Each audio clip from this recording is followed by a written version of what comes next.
Assalamualaikum warahmatullahi wabarakatuh.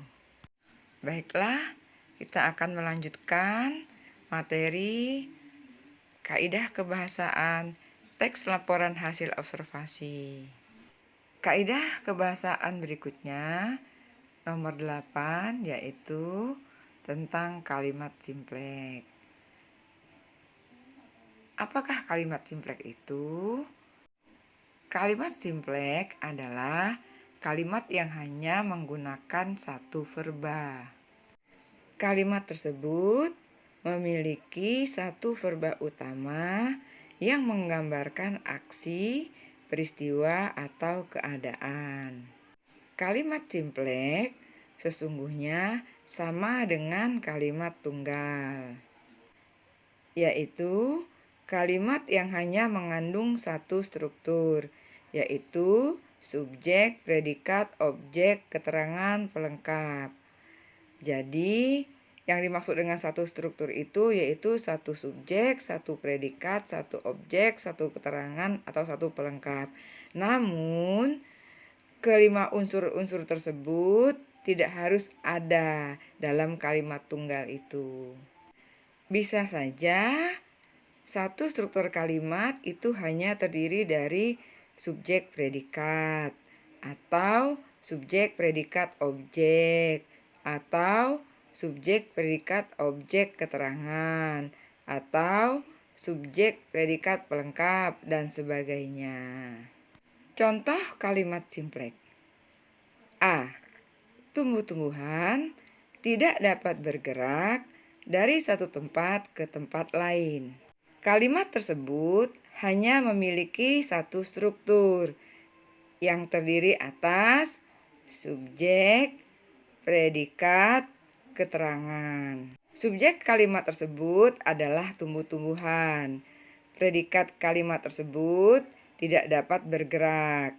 Dan keterangan kalimat tersebut adalah dari satu tempat ke tempat lain.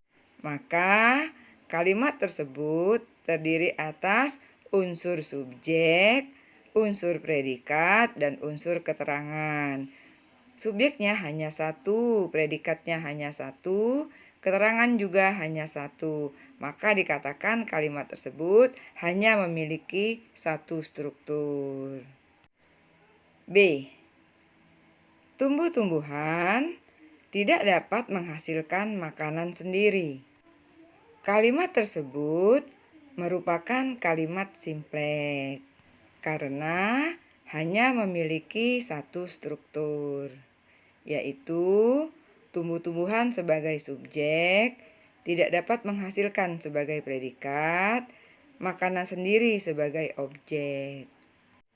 Kalimat tersebut hanya memiliki satu subjek, satu predikat, dan satu objek.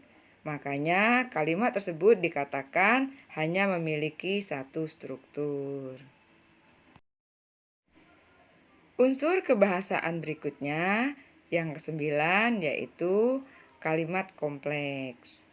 Kalimat kompleks adalah kalimat yang menggunakan dua verba atau lebih.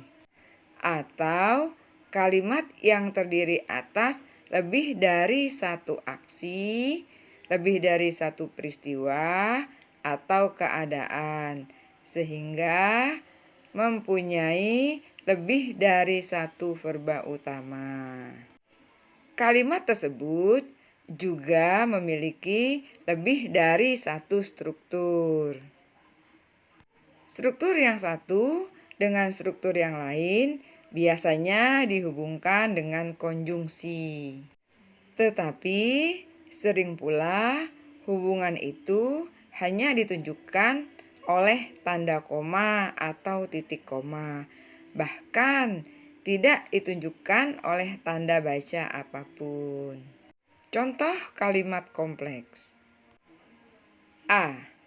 Benda di dunia dapat dikelompokkan atas persamaan dan perbedaannya.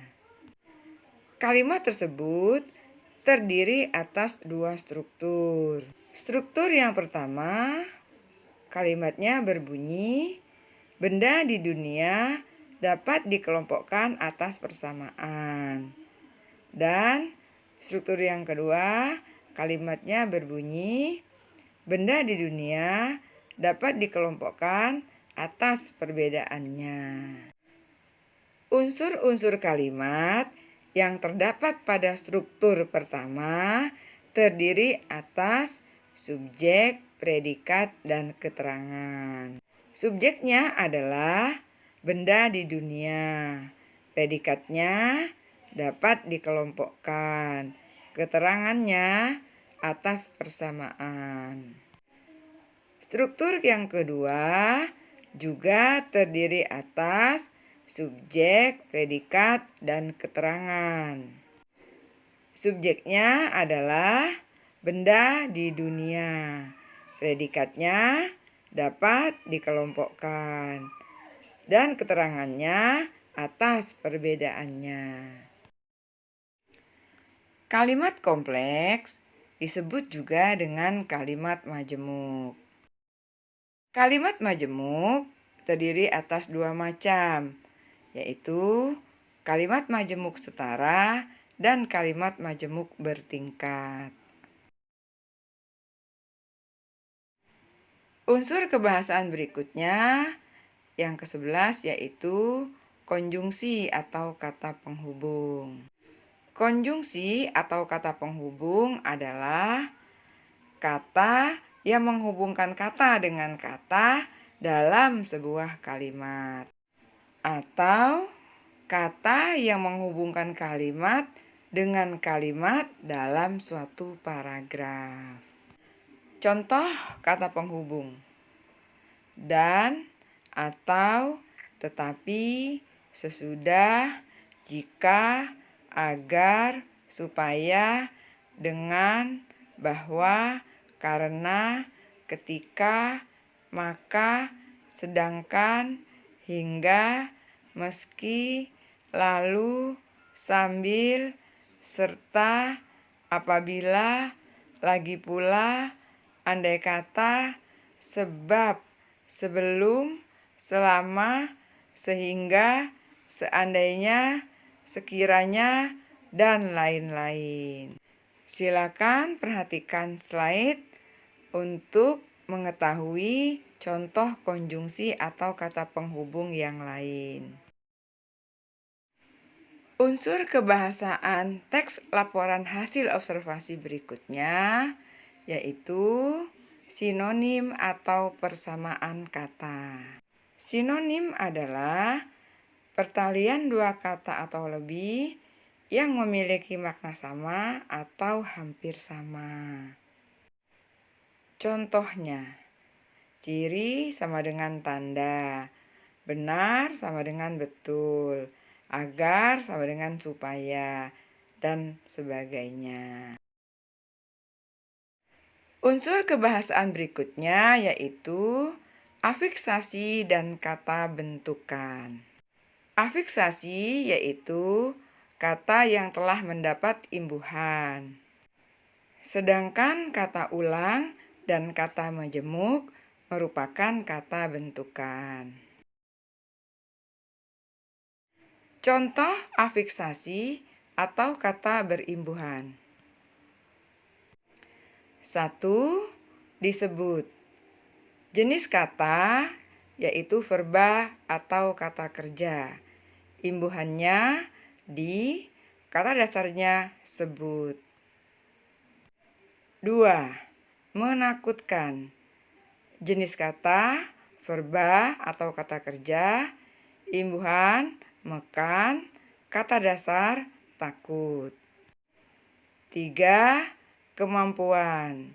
Jenis kata nomina atau benda, imbuhan kean, kata dasar mampu. 4. Getaran. Jenis kata nomina atau benda, imbuhan an, kata dasar getar. 5. Menyusui. Jenis kata verba atau kata kerja, imbuhan mei, kata dasar susu. 6. Berasal. Jenis kata verba atau kata kerja, imbuhan berkata dasar asal. 7. Penelitian. Jenis kata, nomina atau kata benda, imbuhan an, kata dasar, teliti. 8. Mengisap. Jenis kata, verba atau kata kerja, imbuhan kata dasar, isap. Jadi, dapat disimpulkan bahwa imbuhan ke an, dan pean berfungsi membentuk kata benda. Nah, demikianlah penjelasan tentang kaidah-kaidah kebahasaan yang terdapat pada teks laporan hasil observasi.